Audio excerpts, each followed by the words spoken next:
A family can own a $50 million stock portfolio, never sell a single share while the owner is alive, and when it finally passes to their kids, the IRS collects $0 in capital gains tax on it. Not deferred, not discounted, zero. That's not a loophole, it's written into the tax code. Here's how it actually works. The entire capital gains system runs on one rule: realization. You only owe tax the moment you sell, never while an asset simply sits there growing in value. Say you bought Apple stock back in 2010 and it's up roughly 30 times since, split adjusted. That growth exists entirely on paper. The IRS can see it, but it can't touch it because you haven't sold. This single design choice is the operating system every other strategy in this video runs on top of. The tax code taxes transactions. It does not tax wealth. Warren Buffett has said publicly in various interviews and his own writing that he pays a lower effective tax rate than his own secretary. It's not a trick, it's the same realization rule at work. Most of his wealth sits in unrealized Berkshire Hathaway stock, not a paycheck. A salary gets taxed the moment it lands in your bank account. Stock gains don't get taxed until you choose to sell. Buffett simply doesn't sell. How long you hold an investment changes your tax rate more than almost any other decision you'll make as an investor. Sell an asset you've owned for less than a year, and the gain gets taxed as ordinary income, up to 37% at the federal level. Wait past that 1-year mark, and the exact same gain qualifies for long-term rates instead: 0, 15, or 20%, depending on your income. Higher earners can also owe an extra 3.8% Medicare surtax on top of either rate. Let's make that concrete with a $100,000 gain. Sell it short-term in the top bracket, and you could owe roughly $40,800 once you add in that Medicare surtax.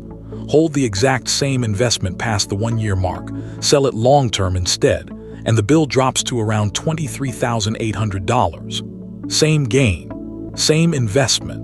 The only difference is 1 day, crossing from month 11 into month 13. That's roughly $17,000 saved for waiting. Buy and hold gets talked about like it's purely an investing philosophy: patience, discipline, riding out the dips. But it's also a tax arbitrage strategy hiding in plain sight. Every time financial media glamorizes active trading, it's leaving out the fact that the tax code actively penalizes short holding periods. The market tends to reward patience, so does the IRS. Losing positions aren't failures, they're tools. Realized losses offset realized gains dollar for dollar, with no limit.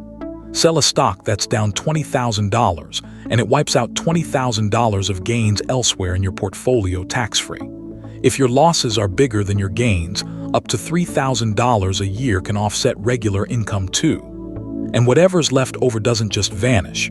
It carries forward into next year, and the year after that, indefinitely. There's one guardrail, the wash sale rule. If you sell a losing stock and buy back that same security, or something the IRS considers substantially identical, within 30 days before or after the sale, the deduction gets blocked. The rule exists so investors can't sell purely for a tax write-off and immediately buy the same position right back. You have to actually change your exposure, even briefly, for the loss to count. Tax loss harvesting used to be a once-a-year December ritual. Not anymore.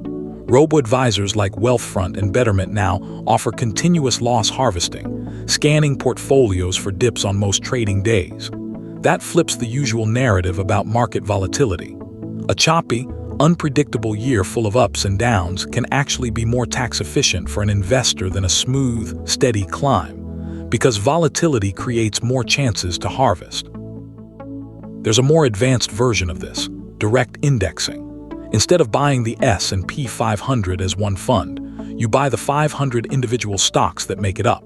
Now you can sell just the losing names inside the index, even in a year when the index overall is climbing. Because losses carry forward forever, some wealthy families sit on banked losses worth tens of millions of dollars, saved up and ready to offset a large gain years or even decades later. This used to be exclusive.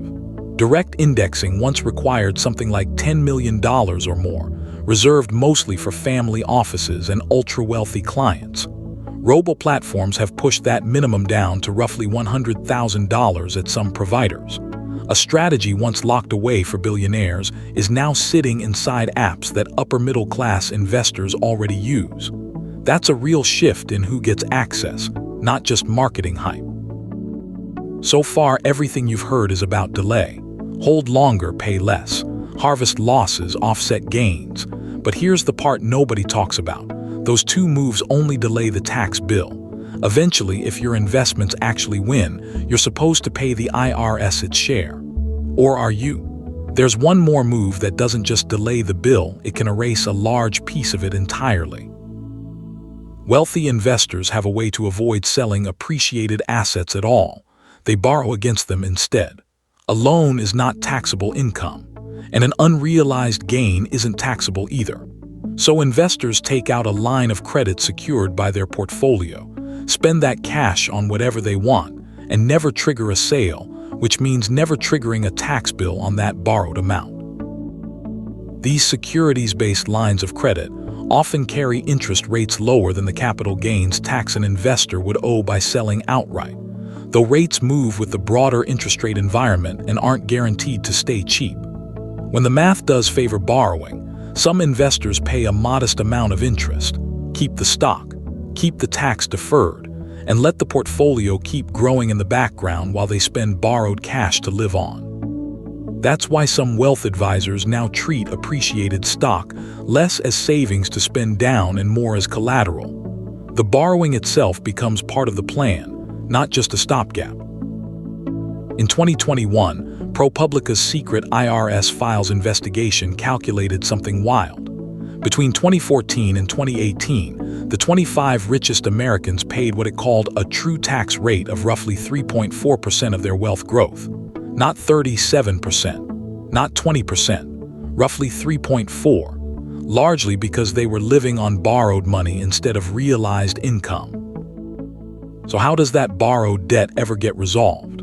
This is the move that makes it disappear, and it's how the family from the opening pays zero. Under a rule in the tax code called Section 1014, when an asset passes to an heir at death, its cost basis generally steps up to fair market value on the date of death. Most of the unrealized gain that built up during the original owner's lifetime is permanently erased for capital gains purposes. There's another piece that makes this even bigger. Under tax legislation enacted in 2025, the federal estate and gift tax exemption rises to $15 million per person, $30 million for a married couple starting in 2026, indexed for inflation after that. That means most estates below that threshold owe no federal estate tax on top of the erased capital gains either. Two separate tax breaks, stacking on top of each other. Back to the family from the opening, a $50 million portfolio with $45 million in unrealized gains built up over decades. The owner dies. The heirs inherit at the new, stepped-up $50 million basis. They sell the very next day and owe roughly $0 in capital gains tax on gains that would otherwise have been taxed at around 20% plus that 3.8% surtax, roughly $10.7 million, simply erased. Never sell, so there's nothing to tax yet. Borrow instead of selling to fund a lifestyle without triggering a sale. Then let death reset the basis, wiping out the taxable gain built up during life. 3 individually legal rules, each one boring on its own, that combine into a strategy nicknamed buy, borrow, die, capable of moving a fortune across generations, while the IRS collects little or nothing on the growth. None of this requires a fortune to start. The everyday version of this playbook exists inside any ordinary brokerage account.